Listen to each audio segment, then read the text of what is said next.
Brought to you by KR Mangalam University. We provide you the platform to turn your dreams into reality. Give wings to your aspirations with KR Mangalam University.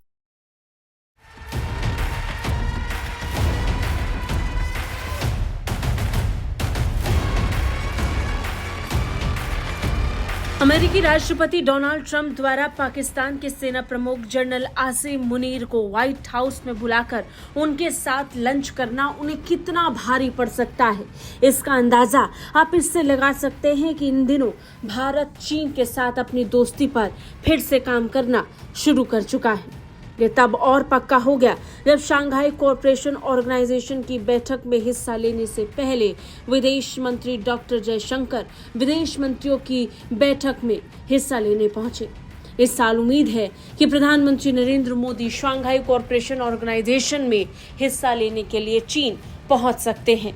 प्रधानमंत्री नरेंद्र मोदी अगर चीन का दौरा करते हैं तो ये अपने आप में अमेरिका के लिए एक मैसेज है, वो भी ऐसे वक्त पर जब खुले तौर पर डोनाल्ड ट्रंप पाकिस्तान को अपने पास बुलाने की कोशिश कर रहे हैं और सेना प्रमुख जनरल आसिम मुनीर के साथ संबंध को बढ़ा रहे हैं। इस घटनाक्रम को लेकर भारत में निजी स्तर पर बड़ा विरोध था। भारत को ये पसंद नहीं आया कि पाकिस्तान के सेना प्रमुख जनरल आसिम मुनीर को डोनाल्ड ट्रंप ने लंच पर बुलाया, वो भी ऐसे वक्त पर जब भारत पाकिस्तान के बीच तनाव था, वो भी आतंकवाद को लेकर। अब शंघाई सहयोग संगठन की बैठक होने वाली है और इसी बैठक के सिलसिले में विदेश मंत्री डॉक्टर जयशंकर बीजिंग का दौरा करने पहुंचे। चीनी राष्ट्रपति शी जिनपिंग से मुलाकात के अलावा उन्होंने अपने समकक्ष से भी मुलाकात की।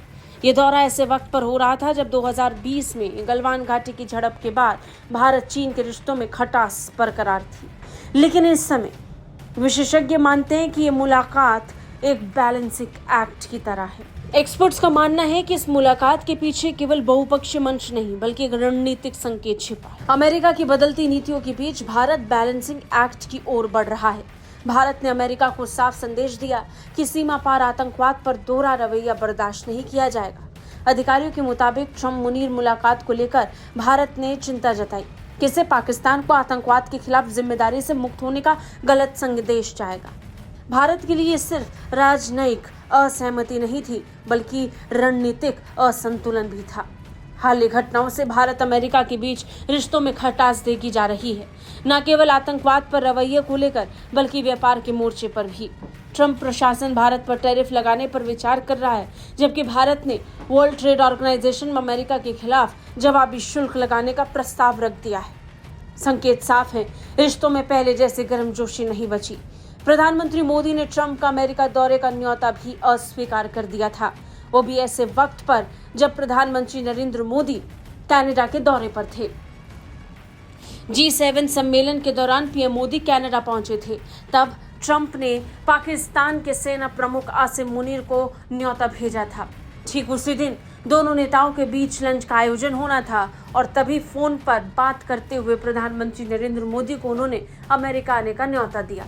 लेकिन प्रधानमंत्री नरेंद्र मोदी ने इस न्योते को ये कहते हुए टाल दिया कि उनका शेड्यूल कुछ बिजी है। इस पूरे परिदृश्य में भारत का चीन के प्रति बदलता रुख उल्लेखनीय है। भारत ने जिस तरीके से चीन की तरफ अपने रुख को बदला और उसके साथ बातचीत का रास्ता अपनाकर कई विषयों को सुलझाने की कोशिश तेज की है, संकेत साफ है कि भारत अमेरिका को रणनीतिक संदेश देना चाहता है। ब्यूरो रिपोर्ट, भारत तक।